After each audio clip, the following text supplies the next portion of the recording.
Some people lose everything and panic because they think the only way back is to invent the next big app, build a personal brand, or get lucky with one perfect idea.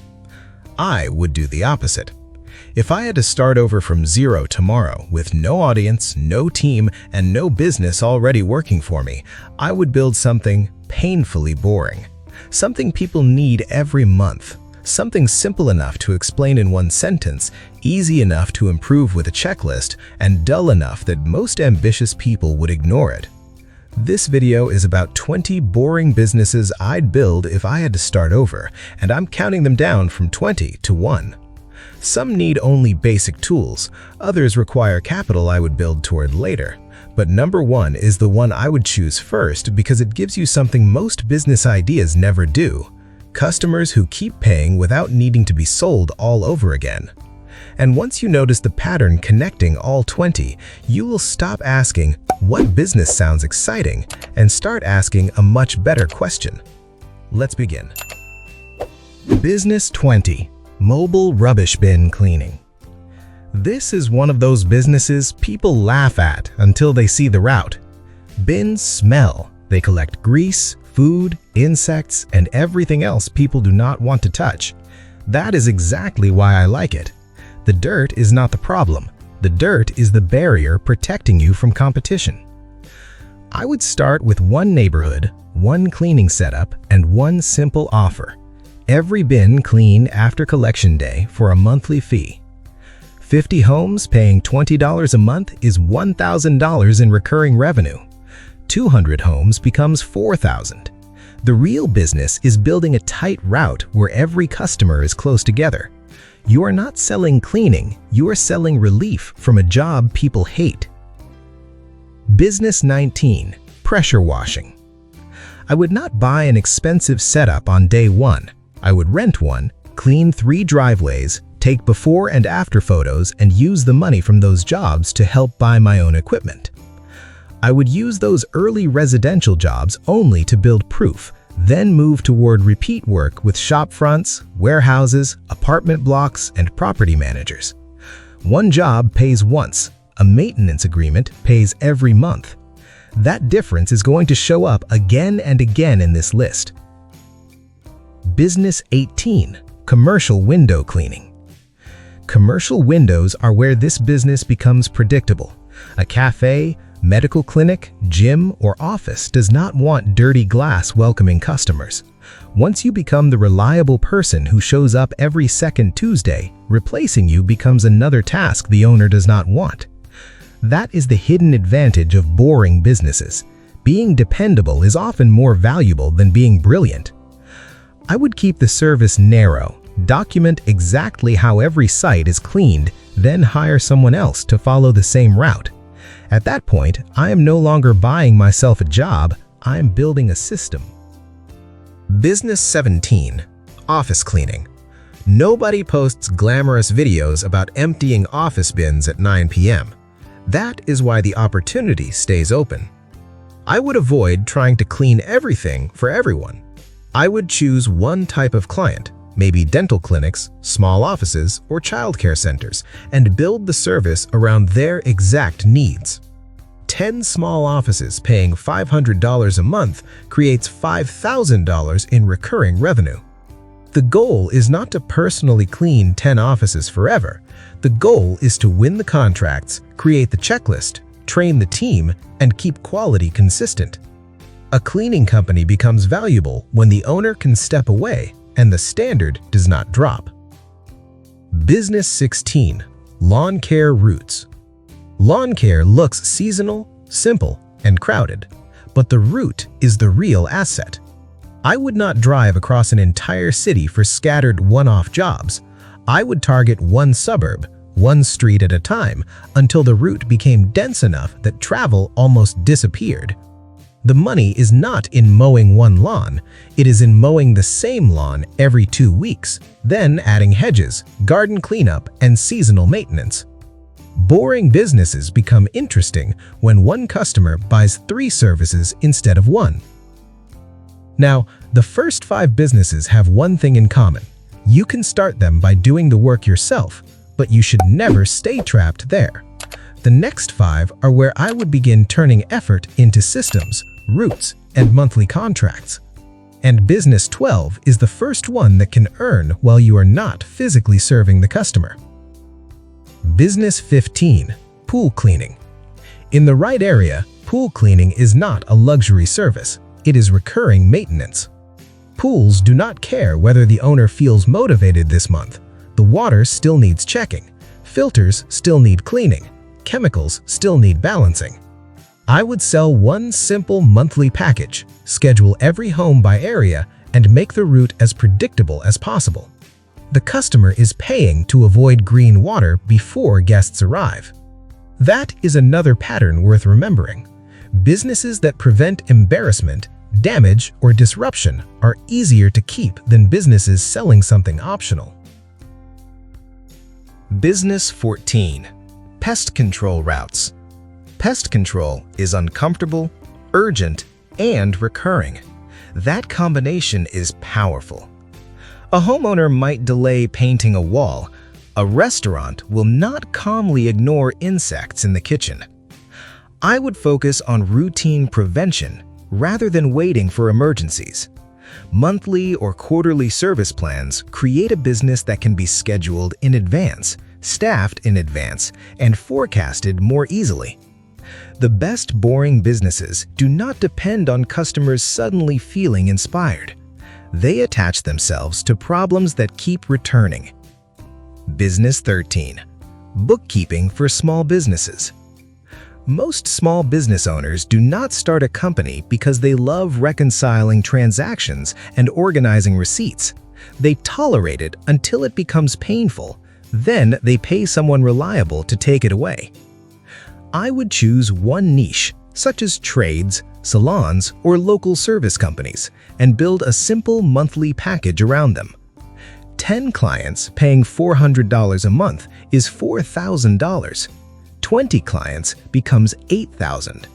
Then I would hire and train around one process instead of solving a different accounting puzzle every day. The real product is not bookkeeping. It is the feeling that the numbers are handled and nothing important is being missed. Business 12. Vending machine routes. This is the first business on the list where the customer can buy while you are asleep. But the machine is not the business. The location is. A beautiful machine in a quiet hallway is a metal cupboard. An average machine inside a busy factory, hospital waiting area, or warehouse break room can become a small cash-flowing asset. If I started here, I would spend more time finding locations than comparing machines. I would track what sells, remove what does not, and build a restocking route that someone else could eventually run. The machine makes the sale. The route protects the profit. Business 11. Laundry pickup and delivery. A laundromat can be a strong business, but buying one from zero may be unrealistic, so I would start one step earlier. I would partner with an existing laundromat, collect laundry from busy families and small businesses, have it washed and folded, then deliver it back on a schedule. The customer pays for saved time. The laundromat gains extra volume. I control the customer relationship without owning the expensive machines yet. This is something almost nobody thinks about when starting over. You do not always need to own the full infrastructure on day one. Sometimes you start by controlling the demand, then buy the assets later. We're halfway through the list. So far, every business has been built around work people avoid, tasks that repeat, or services customers do not want to manage themselves. If you like practical business breakdowns without the hype, subscribe now. The next section is where the businesses become less like side hustles and more like assets you can rent, automate, and eventually sell. Business 10. Tool and equipment rental. People buy expensive tools for one weekend, use them once, then let them collect dust for 3 years. I would build the opposite business. Start with equipment that local customers need occasionally but do not want to own. Floor sanders, compactors, trailers, carpet cleaners, commercial gardening equipment. You buy the asset once, maintain it properly, and rent the same item again and again. The important part is understanding one customer group better than anyone else.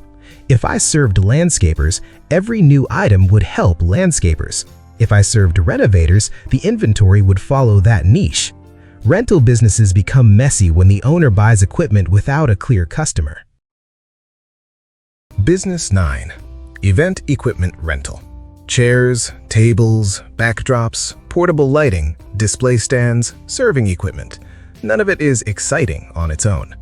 But every weekend, someone is organizing a birthday, wedding, corporate event, or community gathering and discovering they need all of it at once.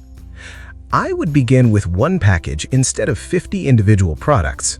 For example, a complete small party setup, delivered, installed, and collected for one price. Packages make decisions easier for the customer and operations easier for the business. Later, I would add the items customers request most. Let demand build the inventory instead of guessing. Business 8. Parking Space Management. I would not rush out and buy land. I would look for underused parking owned by churches, offices, gyms, or small commercial buildings. Then I would offer to manage the spaces during the hours they sit empty. The property owner already has the asset. I bring payment systems, signage, enforcement, and customers. Revenue is shared. This business is boring because almost nothing happens when it works. Cars arrive, cars leave, payments process. That is exactly the kind of boring I would want. Business 7. Small Storage Management. Self-storage can require serious capital, but managing storage does not always begin with building a giant facility. I would look for unused garages, warehouse sections, shipping containers, or fenced commercial space that could be organized into secure storage. Customers sign up, receive access, store their belongings, and pay monthly. The service is simple. The value comes from security, convenience, and the fact that people keep more things than they have room for. The quiet power of storage is that the customer brings the inventory. Business 6. Property Maintenance Subscriptions. This is a simple service bundle for landlords, small commercial sites, and busy homeowners. For one monthly fee, the customer gets scheduled inspections, minor repairs, smoke alarm checks, filter changes, basic garden care, and priority help when something breaks. I would not personally perform every task. I would coordinate trusted trades and standardize the small jobs that constantly steal the owner's time. The customer is paying to stop managing 5 different people. Convenience becomes extremely valuable when it removes repeated decisions. We are now entering the final 5.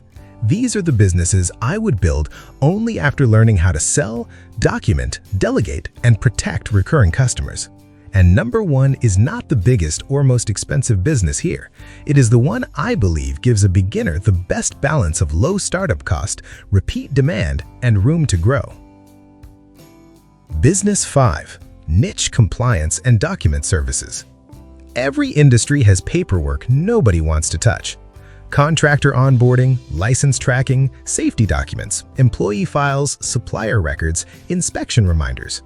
These tasks are too small for big consulting firms and too important for business owners to ignore. I would choose one industry and become the person who keeps that paperwork organized.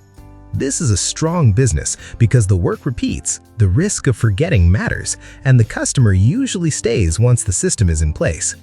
You do not need to invent software immediately. Start with the service, learn the workflow, then automate the parts that repeat. Commercial kitchen maintenance coordination. Restaurants depend on equipment that cannot simply stop working. Fridges, exhaust systems, grease traps, plumbing, cleaning schedules, and safety checks all need attention. Most restaurant owners do not want another list to manage. I would build a coordination business around preventative maintenance, one monthly fee, one contact, one schedule, and a network of specialists who complete the work. The restaurant gets fewer surprises. The trades receive steady jobs. I manage the relationship and the system. Urgent industries reward the business that prevents urgency. Business 3. Specialized recruitment for overlooked roles. I would recruit for roles businesses constantly struggle to fill. Cleaners, warehouse staff, machine operators, technicians, support staff, and reliable casual workers. The opportunity is not simply sending resumes, it is building a trusted pool of screened people for one industry and becoming the first call when someone leaves. Once businesses trust the quality, they return. Once workers trust the opportunities, they refer others. A marketplace does not need to be huge to be valuable. It needs to be trusted on both sides. Business 2. Buying a small existing service business. After starting over, I would eventually stop asking, "What should I build?" and start asking, "What already works but needs a new owner?" A retiring cleaner, bookkeeper, lawn care operator, vending route owner, or maintenance contractor may have customers, systems, staff, and years of reputation already in place. Buying an existing operation can remove the hardest stage, proving that customers will pay. I would look for a business with repeat clients, simple operations, low dependence on the owner's personality, and obvious improvements I could make. You are not buying an idea, you are buying momentum. Business 1. A recurring revenue service for local businesses. If I truly had to start over tomorrow, this is where I would begin. Not because it sounds impressive, because it can start small, produce cash quickly, and grow into almost anything on this list. I would choose one type of local business and solve one repeated problem for them every month. Maybe it is cleaning for dental clinics, bookkeeping for trades, bin cleaning for apartment buildings, maintenance coordination for restaurants, compliance records for childcare centers. The exact service matters less than the structure. The customer has the problem every month. I solve it every month. They pay me every month. That is the invisible engine behind nearly every business on this list. If you sell one job, next month starts at 0. If you sign one recurring customer, next month begins with momentum. That is the question I would use to judge every idea if I had to start over. Does this business force me to keep finding new customers, or can one good customer keep paying because the need keeps returning? I would start by doing the work myself. Then I would write down every step. Then I would remove myself from the easiest task, then the next one. Slowly, the business would stop depending on my hands and start depending on the system. And here's the part people usually miss. Starting over does not mean starting with the biggest opportunity. It means starting with the clearest next move. You do not need 20 businesses. You need one customer, then a second, then a process, then someone else who can follow it. The exciting business idea makes you feel clever. The boring business that pays every month makes you free. So choose one idea from this list and study it in your own area. Find out who already buys it, what they complain about, how often they need it, and what would make them stay. Do not spend 6 months building a logo for a business that has never made a sale. Make the first offer, complete the first job, improve the system, repeat. If this video changed the way you look at ordinary businesses, subscribe to the channel. We're going to keep breaking down practical ways people build income through useful services, simple systems, and ownership. And tell me in the comments which of these 20 businesses you would build first if you had to start over. Because the money is rarely hiding in the idea everyone is talking about. It's usually sitting inside the boring problem everyone else keeps walking past.